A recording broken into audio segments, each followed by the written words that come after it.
Drive for show and putt for dough. For the golfers out there, you're familiar with that phrase. But how does this relate to your network marketing business? Stay tuned.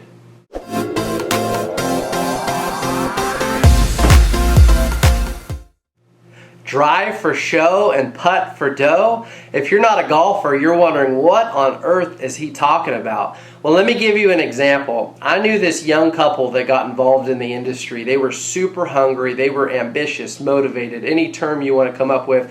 They just wanted to make it happen. And they started to step out, getting outside of their comfort zone, which is usually where the game is won. They started to give a testimony, then started to speak and started to train, and they got very comfortable in front of the room. In fact, they started to get requests to come to different cities to help present the opportunity because they had guests signing up and was just building a great track record. Well, what started to happen is they got the impression that they were the show. They felt this obligation to go travel because guests needed them, other distributors needed them in order to get their consultants closed and in the business, right? Wrong. I see this happen time and time again where a leader starts to think that they're bigger than the opportunity. And the more miles they drive, the less their paycheck becomes. How do I know that? I know that because that couple was us. We were excited started to be in the limelight, and we were getting recognition, and we were putting consultants in the business, but they weren't ours because we were too busy entertaining than prospecting.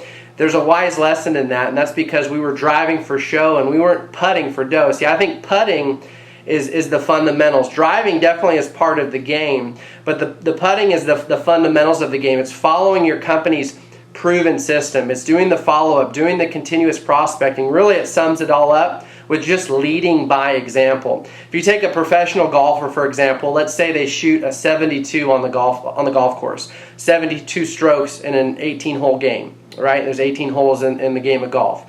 And let's say that they're only driving the ball 8 to 10 times because they might be using a 3-wood, they might be using different irons off the tee, but they're putting 25 to 35 times throughout the round. Well, if almost 50% of the game matters based on the putting, you better get real good at the short game. And hopefully this video just encourages you, if you're falling into that category of thinking people need you. You can't as a leader need to be needed, okay? You definitely have an obligation to give the world your gifts and help, but you also got to allow room for other people to step up as well. And so make sure you're not a leader that's just driving for show, but make sure you're also putting for dough. Otherwise, you might look like this guy.